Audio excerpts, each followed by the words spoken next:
Thank you so much for coming to this presentation. You know why you're here. You were just diagnosed with type 2 diabetes, and maybe you're feeling a little bit frustrated with this, maybe a little bit overwhelmed. But you know that a good way to respond to this is to deepen your understanding of your condition. The objective tonight with this first presentation of this series, we're going to talk about insulin and glucose and the roles that they play in your body. Then we're going to move on to talk about type 2 diabetes, especially what insulin resistance is all about. To explain this, I'm going to use analogy, and so I want you to put your imagination hat on. Imagine your body is a big building. The cells in your body are rooms inside this building. Your blood vessels are hallways that are coursing through the building, and they're lined with doors. Behind every door is one of those rooms. Now, in our bodies, we have an interesting energy delivery system, if you think about it.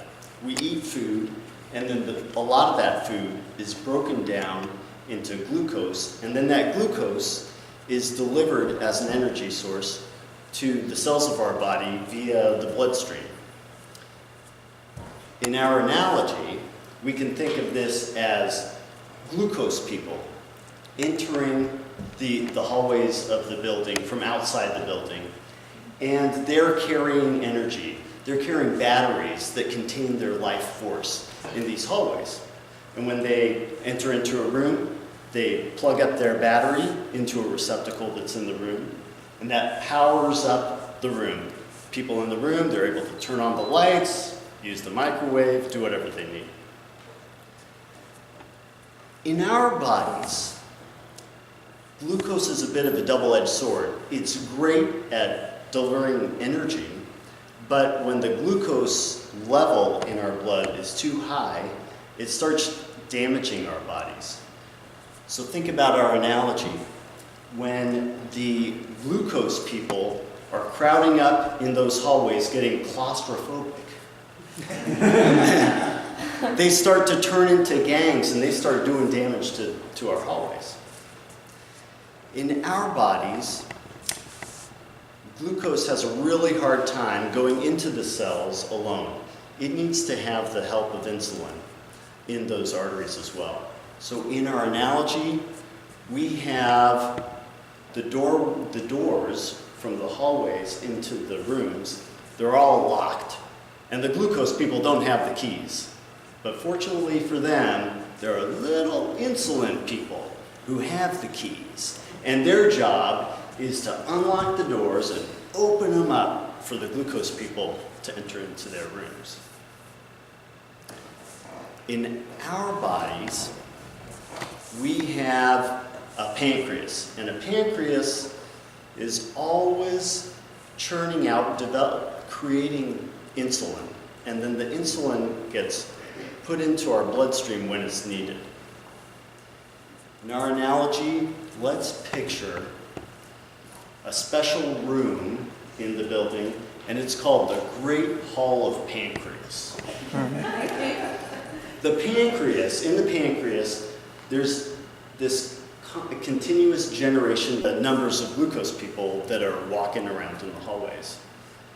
In the pancreas, there's a dispatcher who is watching, monitoring that equipment, and getting on the PA system and telling the insulin people when they're supposed to get out and get into the hallways. Think about what happens with a meal. A meal is like busloads of the glucose people pulling up to the building and going on into those hallways. The sensors pick this up. Right now there's high levels of glucose people in those hallways. The dispatcher gets onto the PA system. All right, we've got critical amounts of glucose people in those hallways. We need insulin people out there, getting them into their rooms. and making sure that we don't get into dangerous levels of glucose here.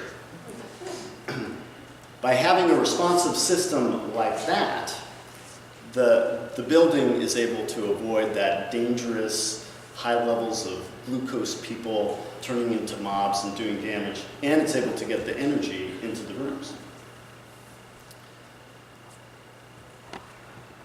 Now, let us move on to type 2 diabetes and insulin resistance. Type 2 diabetes develops when we have high levels of glucose in our blood because of insulin resistance. What is insulin resistance? It is like rust that has developed on the hinges of the doors between the hallways and the cells. This makes it so that the insulin people have a really difficult time opening up those doors. Remember, they're small. They're opening up those doors now, pushing against. They need to get some more insulin people to help them out. Now it takes 2 or 3 of these little insulin people to open up the door for one of the glucose people. What immediately happens is glucose people concentration in the hallways rises. The dispatcher notices this, says, I don't understand it, but we need more insulin people out in those hallways. We just sent a whole bunch, but for some reason the glucose people just keep on increasing. We need you out there. And at first, the Great Hall of Pancreas has enough supply of little insulin people that it's able to control the population of glucose people in the hallway and get them into the cells, into the rooms. But eventually, add enough rust onto those hinges, there's so much work for the little insulin people to do that the workforce in the Great Hall of Pancreas is overwhelmed, and the number of glucose people in the hallways increases. They get incredibly claustrophobic, and they turn into big gangs, and then they start to damage the building. To summarize, we've talked about insulin and glucose, their roles in the body, and we've talked about how you have developed insulin resistance, which has then led to levels of glucose in your body, high numbers of glucose people in your body that are in danger of becoming gangs and doing some damage here. Sounds like a pretty bleak picture. However, remember this condition is treatable and even reversible with diet and exercise. And if those aren't working out, you can try some medications. Thank you very much for your attention.